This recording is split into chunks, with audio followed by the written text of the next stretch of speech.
अस्सलाम वालेकुम। इस वीडियो में आज आप सीखेंगे नीड के बारे में। नीड कहाँ यूज़ करते हैं और कैसे यूज़ करते हैं। नीड की उर्दू मीनिंग है ज़रूरत। अगर आपको सेंटेंस बनाने हो ज़रूरत के, जैसे लाइक मुझे पैसों की ज़रूरत है या तुम्हें आराम करने की ज़रूरत है, तो इसके लिए आप यूज़ करेंगे नीड। नीड दो तरीक़ों से आप इस्तेमाल कर सकते हो अपने इंग्लिश सेंटेंस में, like as main verb. Main verb के लिए कैसे यूज़ करेंगे, और as auxiliary verb. Main verb के लिए इसका मतलब ये है कि आपने यूज़ करना है टू इन्फिनेटिव के साथ नीड को, यानी सब्जेक्ट प्लस नीड। एस और ई एस का मतलब अगर आप प्रेजेंट में बना रहे हैं कि मुझे वहाँ जाने की ज़रूरत है, तो ये प्रेजेंट के सेंटेंसेस के लिए आप नीड के साथ एस और ई एस को यूज़ करेंगे, और इसके नेगेटिव में आप यूज़ करेंगे डू और डज़ नॉट को, जैसे आप प्रेजेंट सिंपल एक्टिव वॉइस के सेंटेंसेस बनाते हैं। और इंट्रोगेटिव में आप पहले लेकर आएंगे डू और डज़, सब्जेक्ट, नीड। उसके बाद आपने लिखना है टू V1, यानी ये टू इन्फिनेटिव पे बनेगा। देन ऑब्जेक्ट, अफर्मेटिव के लिए, नेगेटिव के लिए सब्जेक्ट डू और does not, need, to V1 plus object negative. Interrogative में सबसे पहले आप हेल्पिंग वर्ब के लिए, जब आप मेन वर्ब पर बना रहे हो तो आप डू और डज़ लगाएंगे, फिर सब्जेक्ट लिखेंगे, फिर need, to V1 plus object question mark. Example से समझते हैं कि नीड के लिए हम सेंटेंस कैसे बनाएंगे। You need to take rest, इसका मतलब है तुम्हें आराम करने की ज़रूरत है। तो यहाँ पर ज़रूरत है के लिए हमने नीड लगाया, आराम करना हो गया take rest. She needs to go to bed, अगर आप टू इन्फिनेटिव पे बना रहे हैं तो आपने एस और एस को यूज़ करना है। She needs to go to bed. You know, he, she, it, और अगर कोई भी सिंगुलर नाउन है तो वर्ब के साथ एस और ई एस लगाते हैं, इसलिए आप यहाँ पर देखते हैं she needs to go to bed. He needs mobile, अगर आपके पास सेकेंड वर्ब नहीं है और एक नाउन है तब आप इस पर बना सकते हैं, like I need you. He needs mobile, उसे मोबाइल की ज़रूरत है। शी नीड्स मनी, उसे पैसों की ज़रूरत है। तो इस तरह भी आप बना सकते हैं। और अगर सेकेंड वर्ब है तो इससे पहले आपने टू लगाना है और फिर V1 को लिखना है। आई डोंट नीड एनीथिंग, मुझे किसी चीज़ की ज़रूरत नहीं है। तो ये नीड आपने सीखा as main verb. Main verb का मतलब नीड के बाद आपने टू और फिर उसके बाद V1 को लिखना है।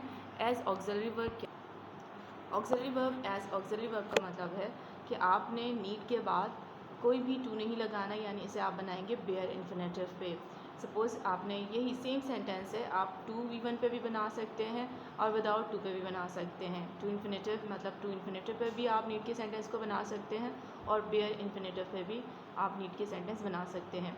ऑक्सिलरी वर्ब का मतलब होता है हेल्पिंग वर्ब। ये सेमी वर्ब, मॉडल वर्ब भी होते हैं कि नीड यहाँ पर आप मेन वर्ब के तौर पर भी यूज़ करते हैं, ऑक्सिलरी वर्ब के तौर पर भी यूज़ कर रहे होते हैं। शी नीड मोबाइल और she need go to there. और इसमें आपने एक बात याद रखना है कि यहाँ पर आप एस और एस, जब भी ऑक्सिलरी वर्ब में बना रहे हो नीड को, तो आप एस और एस को यूज़ नहीं करोगे। नेगेटिव के लिए नीड के डायरेक्ट बाद आप नॉट लगाएंगे, देन V1 ऑब्जेक्ट, और इंट्रोगेटिव में आपने हेल्पिंग वर्ब के तौर पर नीड को ही लेकर आना है। Need, subject, V1 object question mark. Example से समझते हैं। शी नीड कुक फूड, उसे खाना पकाने की ज़रूरत है।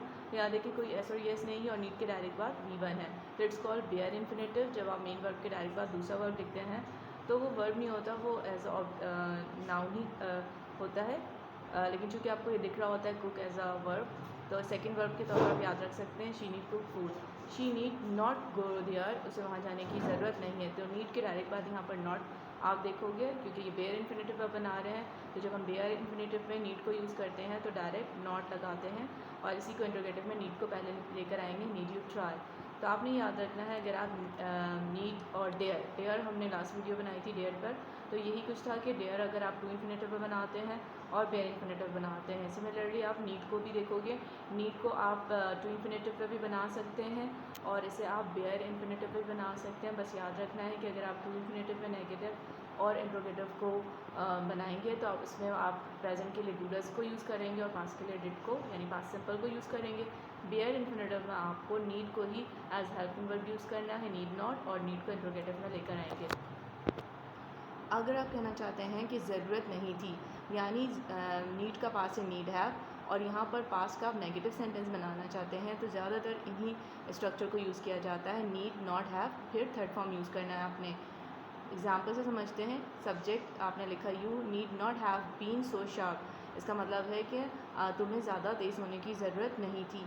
She need not have waited for me, उसे मेरा इंतज़ार करने की ज़रूरत नहीं थी। They need not have bought so much food, उसे उन लोगों को ज़्यादा खाना ख़रीदने की ज़रूरत नहीं थी। She need not have refuse that offer, उसे उस ऑफ़र को रिफ्यूज़ करने की ज़रूरत नहीं थी। यानी जब भी आपको कहना हो ज़रूरत नहीं थी तो आप याद रखें आपको यही स्ट्रक्चर यूज़ करना है, नीड नॉट हैव फिर थर्ड फॉर्म। तो इसकी प्रैक्टिस करें नीड की।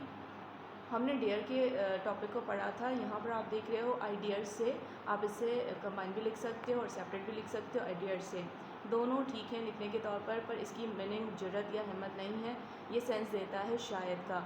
यानी कभी भी आपको कहीं देखिए आई डेयर से तो आप समझ जाओ ये है, इसका मतलब है शायद, ये शायद के तौर पर यूज़ किया जाता है आई डेयर से।